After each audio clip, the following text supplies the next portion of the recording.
Hello everyone and welcome to match reaction for Rangers 4, Kilmarnock 1 in the Scottish Premiership today. I am giving you a match reaction today as the guys that are elsewhere are busy, so I'm giving it from my living room, which isn't the Viceroy, but you'll just have to put up with it. So today's lineup was Butland, Tav, Suter, Balogun, Barisic, Lundstrom, Diamande, Cantwell, Sterling, Dessers and Silva. So no changes to the starting 11. No real shocks there for me. Was hoping Ridvan would maybe be a bit fitter to start the game, but unfortunately that wasn't the case. But he did start on the bench, which was good. Rangers started well today. I thought they showed intensity and desire from the off, and they almost got rewarded 4 minutes into the game when there was a VAR decision for a potential handball. Seemed to take David Dixon, who was the referee today, not my favourite referee. For a number of reasons. It's nothing to do with bargain hunt, but he wasn't great today. Again, we always call it referees on this pod. He wasn't great, in my opinion. It seemed to take forever. I don't know if that's his fault or not.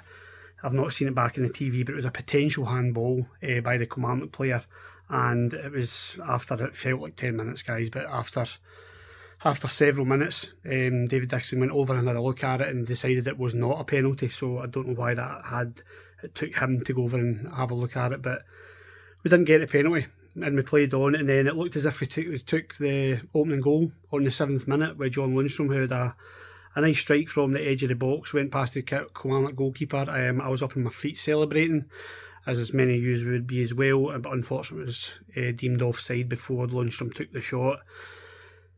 Like I say, that period of play, Rangers really dominated. Kilmarnock weren't doing much, and then as always we are susceptible to a mistake at the back. We do not stop the cross. 12 minutes into the game, we do not stop the cross. The deep cross to the opposite post, and the marking at that opposite post is terrible. Matty Kennedy, I think it was, for Kilmarnock, hits it off Tavernier. It kind of scuffles into the goal, and we are down 1-0. Ibrox was not a pleasant place to be. I was not feeling great about the team after that. It just feels as if we always have mistakes at the moment in us at the back. I don't think there are many teams who will not score against us. That's how poor I rate this team, whether it's concentration or ability. They just look so vulnerable at the back, and it is a terrible goal to concede. And yeah, we are down 1-0. Bit of huffing and puffing from Rangers. We didn't do much to pepper the Kilmarnock goal. A lot of kind of passing across the pitch. I noticed Philip Clement was not happy on the sidelines. He was very animated, which is unlike him. I've seen it creeping in recently, obviously with his not winning a lot of games, but he was not happy at the sidelines. But on the 24th minute there was a VAR check for a penalty to Rangers, and we got it. Joe Wright was sent off for Kilmarnock and we got a penalty for a handball, and we did not score the penalty. James Tavernier misses the penalty, unfortunately, and that just kind of summed his first half up for me. He was not great for the goal and he misses the penalty, which is unlike him. After that, from the 24th minute, Rangers huffed and puffed again. They didn't do a lot, very much like in between the Kilmarnock goal and then us getting the penalty.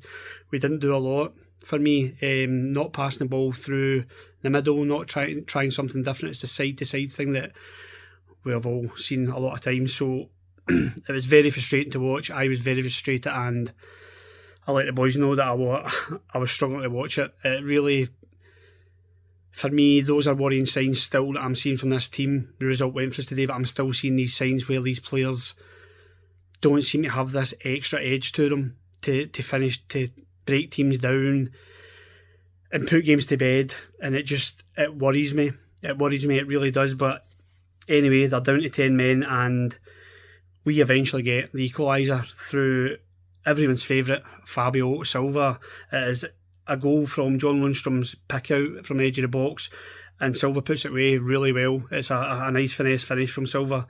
As I said, it was the 8th minute of injury time. Silva lets the crowd know that he's clearly not happy about the talk about him. He points his finger round about the stand and gives it as if we're kind of gubbing off, whatever, and then points to the back of his shirt. That won't go down well for you, Fabio Silva. I know you'll be watching. I know you love this podcast. That for me won't land well with the fans. Do that next Saturday and we'll laugh it off. that won't land well with the fans. If you put a performance in like you did against Celtic the last time, then I don't think he's done himself any favours there, but he scores the goal, he gets us in level at half-time, and I suppose that's the main thing. Half-time change, Ben Davies comes on for Leon Balogun. I am not sure if it's an injury or not. You guys might already know this, so I'm just bringing it to you as I've seen it at the game.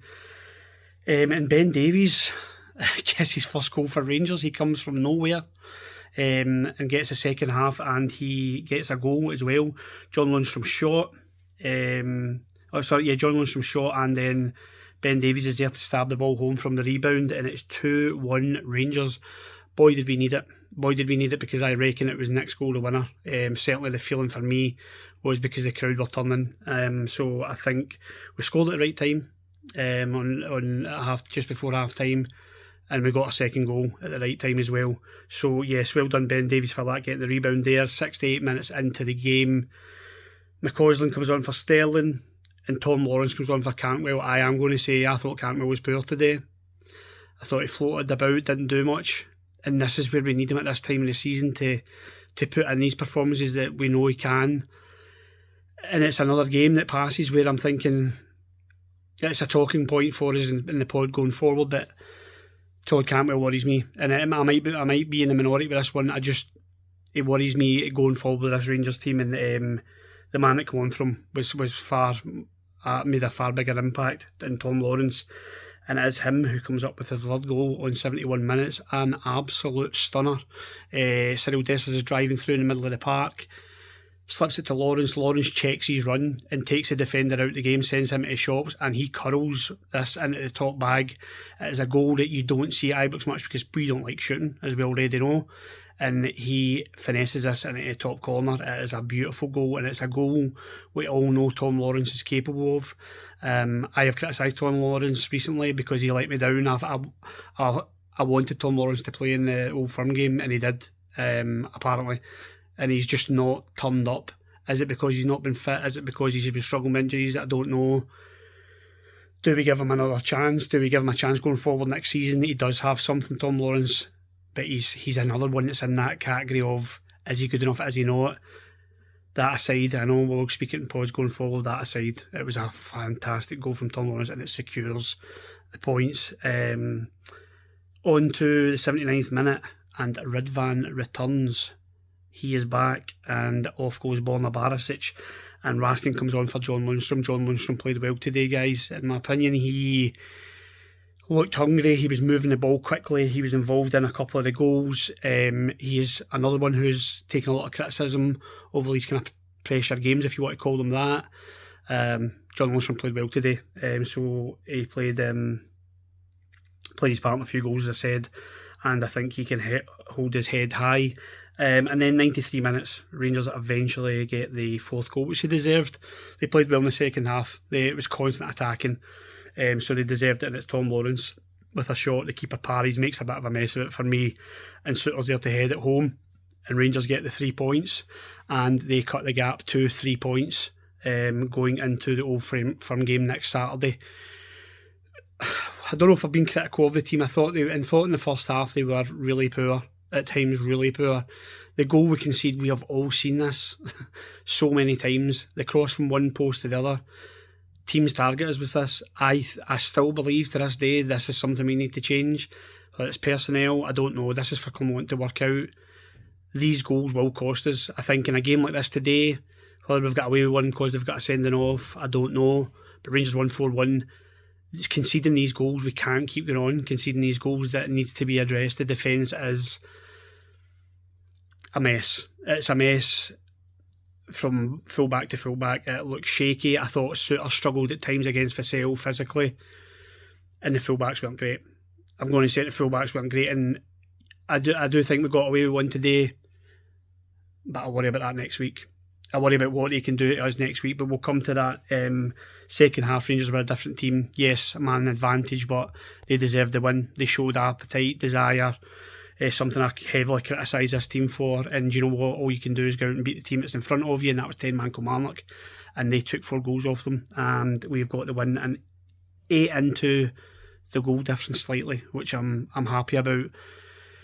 And it gives optimistic fans, who, as you all know, is not myself, but it gives optimistic fans that kind of drum to beat that potentially something could happen. We hope some sort of helicopter Sunday or miracle can happen in the last couple of games, but we certainly need to go to Celtic Park next week and turn up and take it to them and do something we've not done for a long time and win an extremely important game against them. Let's hope they can. We'll go into that in the podcast going forward. That is really all for me. I know this post-match for me isn't as high a standard as Mr. Carney would bring you. I've got notes in front of me, so I'm not as professional as he is, but I hope it's at least something. Guys, we need you to stick with us as much as possible over the next few weeks for several reasons. There's things going on with a couple of the boys with the podcast and whatever, but we need you to stick with us. I know you will. There might be a few schedule changes. There might be different times with the pods or whatever. We'll go into it in the coming weeks, but just stick with us, be patient with us, and we'll bring you as much content as we can, as always. But we are club at 22. Rangers have 1-4-1 today, cut the gap with 3 points, and hopefully we can go forward and win again. We'll be back very soon. Appreciate it. Enjoy the rest of your bank holiday weekend. Cheers.